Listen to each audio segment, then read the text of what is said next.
اور اس کے تدارک کے لیے حکومت کیا عمل کر رہی ہے، لیکن دونوں ایوانوں میں اس پر بحث نہ ہو سکی۔ یہ آج حکومت کا رویہ ہے اس سنگین ترین مسئلے پر۔ 2 دن پہلے اس ملک کے وزیر اعظم نے یہ دعویٰ کیا کہ تاریخ کا سب سے بڑا ریلیف پیکج پاکستان کے عوام کو دیا جا رہا ہے۔ وہ یہ بتانا بھول گئے کہ اس ریلیف پیکج کی ضرورت کیا ہے، مہنگائی کیوں پیدا ہوئی، عوام کو تکلیف کیوں ہوئی کہ آج حکومت مجبور ہے یہ ریلیف پیکج دینے پر۔ اس ملک کا وزیر اعظم یہ کہنا بھی بھول گیا، شاید ان کو اس بات کی سمجھ ہی نہ ہو کہ آج اس ملک کے بقول ان کے، یہ میں اپنی بات نہیں کر رہا ہوں، 2 کروڑ جب خاندانوں کی بات کریں گے تو 12 کروڑ عوام کی بات کرتے ہیں، یعنی اس ملک کے 60% شہری آج مجبور ہیں کہ وہ اپنے خراجات خود پورے نہیں کر سکتے اور حکومت سے رقم لے کر وہ یہ کوشش کریں گے کہ اپنی زندگی گزار سکیں۔ اس سے بڑی ناکامی شاید تاریخ میں کسی حکومت کی نہ ہوئی ہو، شاید ہمارے ملک میں ایسے حالات کبھی پیدا نہیں ہوئے کہ ملک کے 60% شہری آج حکومت کی مدد کے منتظر ہیں، اور وہ مدد کیا ہے؟ 923 روپے فی خاندان فی مہینہ 6 مہینے کے لیے، یعنی ہر مہینے 2 کروڑ خاندانوں کو 923 روپے ملیں گے۔ یہ ساری مدد ہے۔ اب میں آپ کے سامنے، جب سے یہ ریلیف پیکج اناؤنس ہوا ہے، میں آپ کے سامنے چند گھریلو اشیاء رکھ دیتا ہوں، آپ خود ہی حساب لگا لیں۔ یہ یہاں آنے سے پہلے راستے میں ایک عام دکان سے ہم نے یہ اشیاء خرد و نوش خریدی ہیں۔ یہ چینی ہے 150 روپے کلو۔ یہ وزیر اعظم کے پیکج سے پہلے یہ 120 روپے کلو بک رہی تھی، یعنی 30 روپے فی کلو چینی میں اضافہ ہو گیا اس پیکج کے بعد۔ یہ آٹا ہے، تقریباً 5 کلو کا پیکٹ فی کلو 80 روپے۔ یہ آج کیفیت ہے آٹے کی ملک میں۔ یہ اس ریلیف پیکج سے پہلے 70 روپے کے قریب یہ آٹا بک رہا تھا۔ جو گھی ہے یہ 360 روپے فی لیٹر ہو گیا، یہ تقریباً 300 کچھ روپے ریلیف پیکج سے پہلے تھا۔ یہ ان 3 دنوں کی بات میں کر رہا ہوں جب سے ریلیف پیکج اناؤنس ہوا ہے۔ یہ پٹرول کا لیٹر ہے، یہ 9 روپے بڑھ چکا ہے جب سے ریلیف پیکج اناؤنس ہوا ہے۔ یہ آج 146 روپے کے قریب فی لیٹر پٹرول بک رہا ہے، 8 روپے کچھ پیسے اضافہ کر دیا گیا ہے۔ یہ انڈے 180 روپے درجن پہ پہنچ گئے، یہ اس سے پہلے 120 روپے درجن پہ، 120-130 روپے درجن پہ پہلی تاریخ کو بک رہے تھے۔ یہ آلو 1 کلو، یہ 70 روپے سے زیادہ، 72 روپے میں یہ کلو آلو ہم نے ابھی خریدے ہیں۔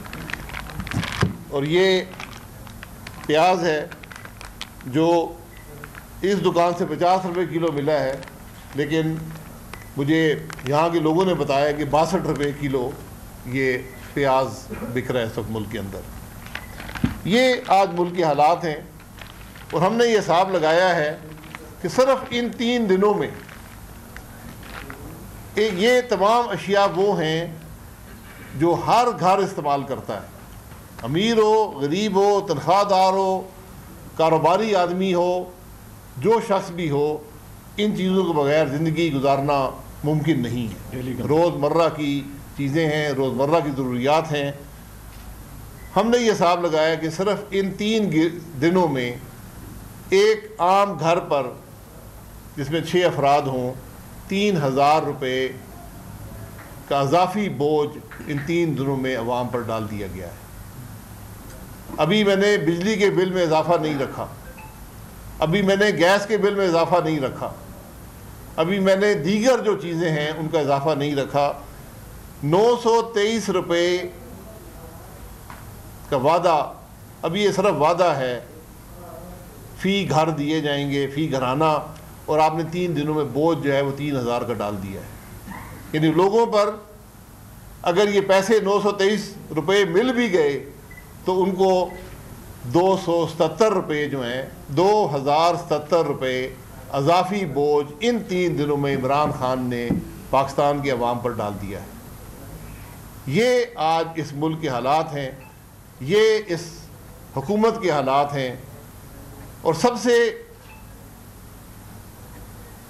جو ایک تشویشناک بات ہے کہ ملک کا وزیر اعظم جھوٹ بولتا ہے، اس کے وزراء جھوٹ بولتے ہیں۔ ہمیں بجٹ میں دکھائیں کون سی یہ 120 ارب بجٹ کے کون سے حصے سے آئے گا؟ کیا آپ کی اضافی آمدنی ہے؟ آپ کہاں سے کاٹ کر یہ 120 ارب پورا کریں گے؟ یہ سب تماش بینی ہے، صرف ایک دھوکہ ہے عوام کو دینے کے لیے۔ اور جو اضافی ٹیکس لگ رہے ہیں وہ 923 روپے سے بہت زیادہ ہیں۔ یہ کیفیت، یہ سوچ آج حکمرانوں کی ہے، یہ ناکامی اس حکومت کی ہے۔ کوئی حل اس کا ہے؟ جہاں پر اس کے حل کی بات ہو سکتی ہے وہ ایوان مفلوج ہیں، اور جان بوجھ کر مفلوج کیے گئے ہیں۔ ہم مجبوراً آج پریس کانفرنس کر کے یہ مسئلہ عوام کے سامنے رکھ رہے ہیں کہ آج کوئی عوام کی بات کرنے والا نہیں ہے، عوام کی تکلیف کی بات کرنے والا نہیں ہے، مہنگائی کی بات کرنے والا نہیں ہے، غربت کی بات کرنے والا نہیں ہے۔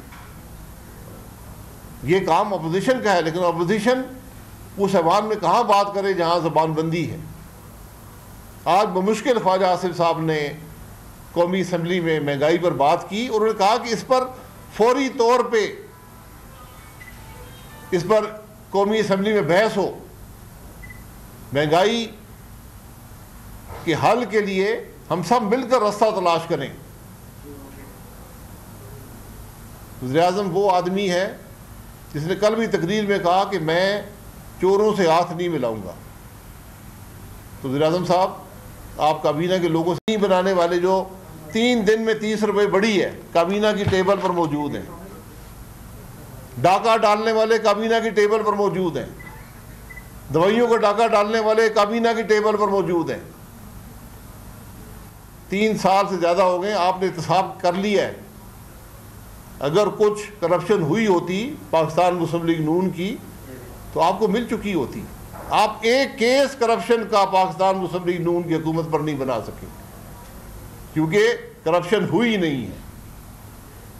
اپنی چوری چھپانے کے لیے نیب کے آرڈیننس میں تبدیلی کی گئی۔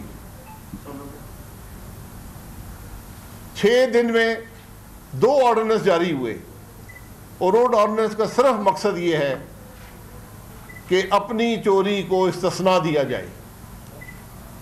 نیب کے چیئرمین کو جو غلامی کی حد تک آج حکومت کا اہلکار ہے اس کی ملازمت کو طول دی جائے، جج اپنی مرضی کے لگائے جائیں، ان کو ہائی کورٹ کے برابر تنخواہیں رشوت کے طور پر دی جائیں۔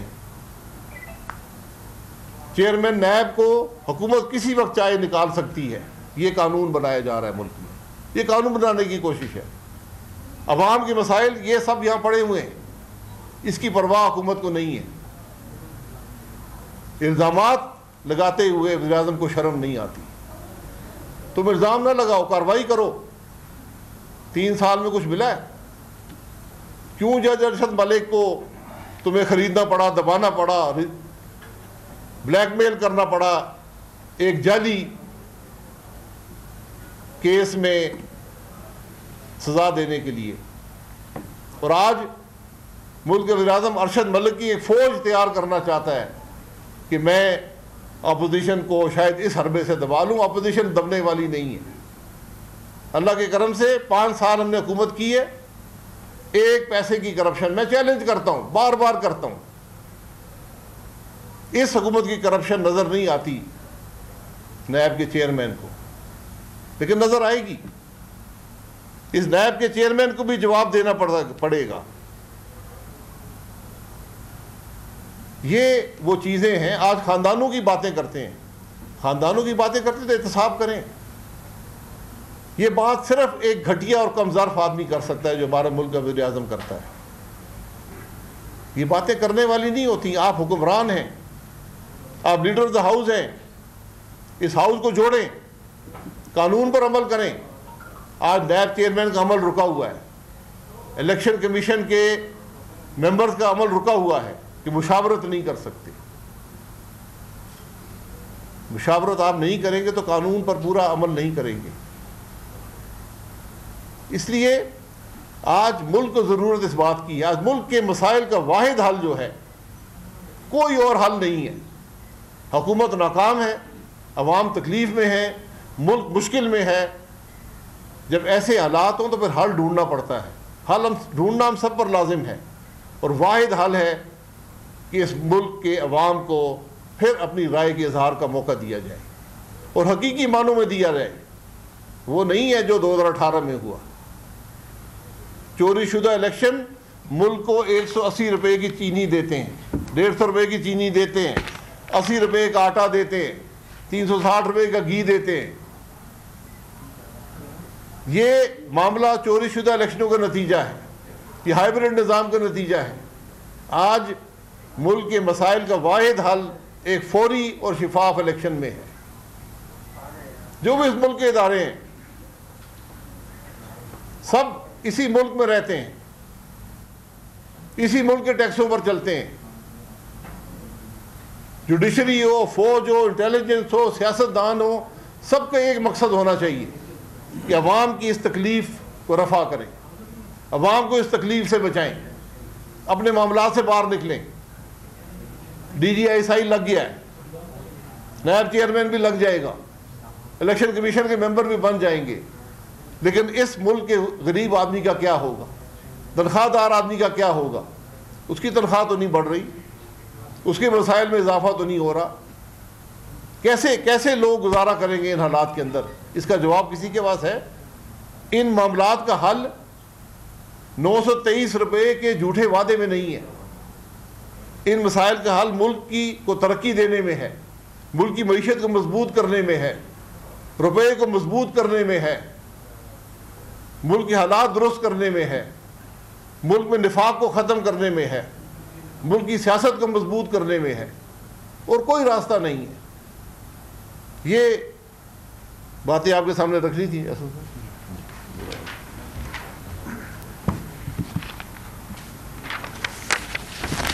بسم اللہ الرحمن الرحیم۔ ابھی آپ کو شاہد صاحب نے بتایا کہ جو اس وقت ملک کے اندر مہنگائی ہے، میں صرف کچھ چیزوں کا جواب دینا چاہتا ہوں جو آج وزیر اعظم صاحب نے قوم کو گمراہ کرنے کے لیے کہی ہیں۔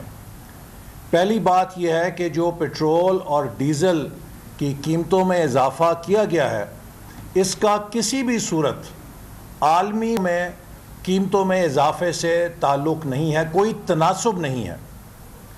2018 میں تیل کی عالمی قیمت اوسطاً تقریباً $65 تھی۔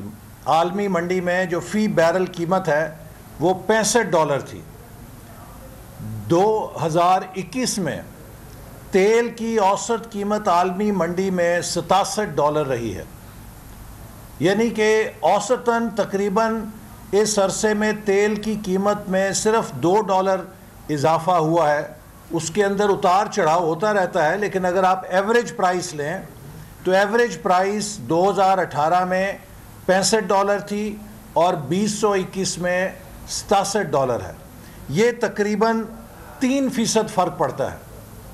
لیکن حکومت نے ان 3 سالوں میں مئی 2018 میں ہم نے پٹرول کی قیمت چھوڑی تھی $87.70، وہ آج ہو گئی ہے $145.82، 66% اضافہ ہے. ڈیزل کی قیمت جو ہمارے آخری دور میں تھی $98.76، آج وہ $142.62 ہو گئی ہے، جو کہ تقریباً 44% اضافہ ہے. اب آپ یہ دیکھیے کہ دنیا میں تیل کی مصنوعات یا تیل کی قیمت میں 3% اضافہ ہوتا ہے اوسطاً، ہمارے ہاں یہ 66 اور 44% پٹرول اور ڈیزل کی قیمت میں اضافہ کر دیا جاتا ہے. یہ کیوں ہے؟ اس کی اصل وجہ وہ ڈیویلیویشن ہے کہ جو 31 مئی کو پاکستانی روپیہ 115 روپے پہ تھا، اسے لڑکا کے 175 پہ ڈال دیا گیا. ابھی آج نہیں پتا 172 ہوگا 175 ہوگا، لیکن یہ جو تقریباً 50% کے قریب ڈیویلیویشن ہوئی ہے، یہ ڈیویلیویشن ذمہ دار ہے مہنگائی کی سونامی کی. اور اس ڈیویلیویشن کا تعلق کسی بین الاقوامی مسئلے سے نہیں ہے. اس ڈیویلیویشن کا روپے کی گراوٹ کا 100% نہیں 500% تعلق حکومت کی نااہلی، نالائکی اور غلط فیصلوں کے ساتھ ہے. ہر وہ چیز جو پاکستان ڈالرز میں درآمد کرتا ہے اس کی قیمت کئی گنا بڑھ چکی ہے، اور جب آپ پٹرول اور ڈیزل کی قیمت میں اضافہ کریں گے لا محالہ اس سے آپ کے ملک کے اندر بجلی اور گیس کی قیمت میں اضافہ ہوگا. یہ ایک چین ہے. جب بجلی اور گیس میں اضافہ ہوگا تو ہر پروڈکشن کی چیز میں اضافہ ہو جائے گا، ہر ٹرانسپورٹ میں اضافہ ہو جائے گا. لہٰذا ایک مہنگائی کا سونامی ہے جو آتا ہے. اس لیے آپ دیکھیے کہ ہمارے ہمسایہ ملک میں بھارت میں کل انہوں نے پٹرول 5 روپے لیٹر اور ڈیزل 10 روپے لیٹر ڈیوٹیز کم کر کے سستا کیا ہے تاکہ اکانومی کو بوسٹ دیا جا سکے، عام آدمی کو ریلیف دیا جا سکے. ہمارے ملک میں ڈیوٹیوں کو بڑھا کے لوگوں کا خون چوسنے کے لیے مزید ان کے اوپر 8 روپے فی لیٹر اضافہ رات کے اندھیرے میں کر کے ایک مہنگائی کا نیا پہاڑ پھینک دیا گیا. آج اسی طرح وزیر اعظم صاحب نے کہا کہ ہماری پہلی حکومت ہے جو لانگ ٹرم پلاننگ کر رہی ہے. میں وہ ان کا بیان سن کے مجھے سمجھ نہیں آئی کہ میں ہنسوں یا روؤں. ہماری حکومت نے ویژن 2025 بنایا، پاکستان کی ترقی کا منصوبہ بنایا جس پر ہم کامیابی سے چل رہے تھے. دنیا کہہ رہی تھی کہ اگر پاکستان اس رفتار سے چلا تو 2030 تک یہ ٹاپ 20 اکانومیز میں آ جائے گا. آپ نے 2018 میں اس سفر کو پنکچر کیا، ملک کو ترقی سے پستی کی طرف کریش کیا، اس کی گروتھ کو، اس کی ترقی کے سفر کو کریش لینڈ کیا. اور ہم آپ کو 12ویں 5 سالہ منصوبے کا فریم ورک تیار کر کے دے گئے تھے تاکہ جو بھی اگلی حکومت آئے 2018 سے 2023 کا 5 سالہ منصوبہ وہ تھوڑی بہت رد و بدل کر کے فوراً شروع کر دے عمل درآمد. آج 3 سال ہو گئے ہیں، 12واں 5 سالہ منصوبہ آپ منظور نہیں کر سکے، اسے فائنل نہیں کر سکے. 5 سالہ منصوبہ تو دور کی بات ہے، آپ کے پاس تو 5 دن کا پلان نہیں ہے پاکستان کیسے چلانا ہے. آپ کہتے ہیں ہم نے لانگ ٹرم پلاننگ کی ہے. کیا کی ہے؟ پھر آج وزیر اعظم صاحب نے ایک اور جھوٹ بولا. مجھے افسوس ہے کہ وزیر اعظم کے لیے جھوٹ کا لفظ استعمال کیا جائے، تھوڑی بے ادبی ہے، لیکن اس ڈھٹائی کے ساتھ وہ جھوٹ بولتے ہیں کہ اسے جھوٹ ہی کہنا پڑتا ہے، کوئی اور لفظ نہیں اس کے لیے مناسب ہوتا. کیا فرماتے ہیں کہ ہماری پہلی حکومت ہے کہ جو مستقبل کے لیے منصوبے بنا رہی ہے. ہم نے 3 ڈیم شروع کیے ہیں. جناب والا آپ کو شاید یہ نہیں پتا کہ یہ مسلم لیگ نون کی حکومت تھی جس نے پاکستان کی تاریخ میں پہلی دفعہ صوبوں کے ساتھ اتفاق رائے کے ساتھ پہلی واٹر پالیسی بنائی. شاہد خاقان صاحب اس وقت وزیر اعظم تھے اور ہم نے پہلی دفعہ پورے صوبوں کے ساتھ، جس میں پرویز خٹک صاحب، مراد علی شاہ سب تھے، اور ان سے پاکستان کے جو لانگ ٹرم ہائیڈل پروجیکٹس ہیں ان کے لیے کنسنسس حاصل کیا. یہ مسلم لیگ نون کی حکومت تھی جس نے دیامیر بھاشا ڈیم پر حقیقی معنوں میں کام شروع کیا اور ہمارے دور میں 120 ارب روپے خرچ کر کے اس کی زمین کی خریداری مکمل کی گئی اور اب اس کی تعمیر کے لیے ہم ٹینڈر دے کر گئے تھے. تو دیامیر بھاشا ڈیم پر کام کا آغاز اس کی لینڈ ایکوزیشن سے ہوا جس پر 120 ارب روپے ہم نے خرچ کیا. آپ کے تو 3 سالوں میں دیامیر بھاشا ڈیم پہ آپ 29 ارب روپے بھی ابھی نہیں خرچ کر سکے. ہم تو 120 ارب روپے اس کے اوپر اس منصوبے پہ خرچ کر کے گئے ہیں اور آپ کہتے ہیں کہ آپ نے شروع کیا ہے. 2014 میں ہماری حکومت نے ساؤتھ وزیرستان ڈیرہ اسماعیل خان کے قریب گوملزم ڈیم پر کام شروع کیا. اسی طرح مومن ڈیم جو ہے اس کی ڈیٹیلڈ انجینئرنگ ڈیزائن کے اوپر جس کا اب ٹینڈر ہوا ہے 2014 میں 1 ارب روپے کے منصوبے سے ہم نے اس کا ڈیٹیلڈ ڈیزائن ایوارڈ کیا اور اس کو مکمل کروایا اپنی حکومت میں. اگر وہ ڈیٹیلڈ انجینئرنگ ڈیزائن نہ ہوتا اس پہ کام کیسے شروع ہوتا؟ یہ ہماری پرائرٹی تھی. مومن ڈیم زیم جس کے اوپر مومن ڈیم کے اوپر ہم نے کام شروع کیا. پھر 2015 میں بسول ڈیم جو کہ ارمارا کے قریب بلوچستان میں تھا. پھر شادی کور ڈیم جو گوادر کے قریب تھا 2015 میں اس پہ کام شروع کیا گیا. کرم تنگی ڈیم 2016 میں جو نارتھ وزیرستان کے اندر ہے اس پہ ہم نے کام شروع کیا. اسی طرح پاکستان کا سب سے بڑا ہائیڈل منصوبہ داسو ڈیم یا داسو ہائیڈل پروجیکٹ جو 4,500 میگا واٹ بجلی پیدا کرے گا وہ مسلم لیگ نون کی حکومت شروع کر کے گئی. آپ کیسے کہتے ہیں؟ اسی طرح کروٹ کا منصوبہ ہے جو سی پیک کے تحت شروع کیا گیا اور نیلم جیلم کا ہائیڈل منصوبہ جو سفید ہاتھی تھا اس کو ختم کیا گیا.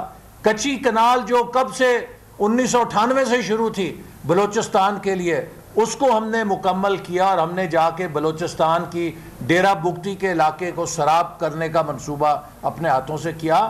پاکستان کی تاریخ میں سب سے بڑے ہائیڈل پروجیکٹس ہمارے دور میں مکمل ہوئے یا شروع کیے گئے. آپ کس چیز کا کریڈٹ لیتے ہیں؟ آپ کو پتہ نہیں کون کان میں ڈال دیتا ہے کیا بات آپ صبح آ کے ٹی وی کے اوپر وہ بول دیتے ہیں. جائیں جا کے اپنے حقائق کو درست کریں. آپ کا صرف ترہ امتیاز یہ ہے کہ آپ نے پاکستان کو بدترین مہنگائی، بدترین بے روزگاری اور بدترین غربت دی ہے. آپ کا جو عہدہ ہے اور غربت کی لعنت کو مسلط کرنے کے لیے یاد رکھی جائے گی. کوئی اتنی نااہل حکومت نہیں تھی کہ جس نے اس قدر مہنگائی پیدا کی ہو. آپ نے پاکستان کے گورننس کو تباہ کر دیا ہے، انتظامی ڈھانچے کو ختم کر دیا ہے. آج جو پرائس کنٹرول میکنزمز تھے وہ کمپلیٹلی کولیپس کر گئے ہیں چونکہ آپ نے پاکستان کی انتظامی مشینری کو تباہ کر دیا ہے. 7 چیف سیکٹری، 6 آئی جی، 9 آئی جی، 6 چیف سیکٹری، 10 کمشنر بدل رہے ہیں، 15 سیکٹری بدل رہے ہیں، 6 چیئرمین ایف بی آر بدل رہے ہیں، 5 وزیر خزانہ بدل رہے ہیں. آج پاکستان بدترین انتظامی بحران کے اوپر ہے اور آپ ایک ضدی، اناپرست اور نفرت سے بھرے ہوئے لیڈر ہیں. آپ کا یہ بیان کہ میں لیڈر آف اپوزیشن سے ہاتھ نہیں ملا سکتا جمہوریت کی توہین ہے. قومی اسمبلی کا ہر وہ ممبر جس کو لوگوں نے منتخب کر کے بھیجا ہے وہ قابل احترام ہے. پاکستان کو آج انکلوسیو حکمرانی کی ضرورت ہے. پاکستان میں کوئی کنگ کانگ نہیں ہے جو تنہا لیڈر، جو تنہا پارٹی یا تنہا ادارہ اس ملک کو بحرانوں سے نکال سکے۔ پاکستان کو آج یکجہتی کی ضرورت ہے، پاکستان کو آج کولیبریشن کی ضرورت ہے، اور آپ کے کل کے بیان نے یہ ثابت کر دیا ہے کہ you are the last solution for Pakistan.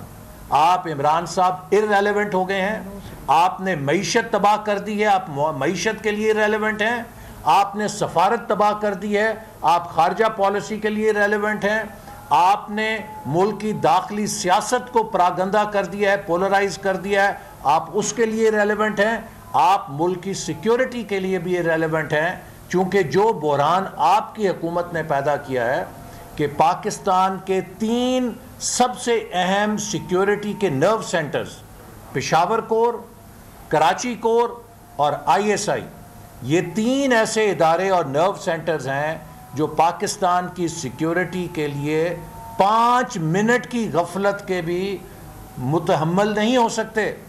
آپ نے ان کو 6 ہفتوں کے لیے بے یقینی میں دھکیل دیا ہے، نہ پچھلے جانے والے ہیں نہ اگلا آنے والا ہے۔ یہ 3 نرو سینٹرز ایک بے یقینی کی فضا میں ہیں، کبھی پاکستان نے یہ نہیں دیکھا۔ تو پاکستان کی سیاست، پاکستان کی معیشت، پاکستان کی خارجہ پالیسی، پاکستان کی سیکیورٹی، پاکستان کی انتظامیہ، پاکستان کا آئین، پاکستان کا احتساب، مسلم لیگ نون کے رہنما احسن اقبال نیوز کانفرنس کر رہے ہیں۔ سبسکرائب کریں اور بیل دبائیں تاکہ کوئی خبر رہ نہ جائے۔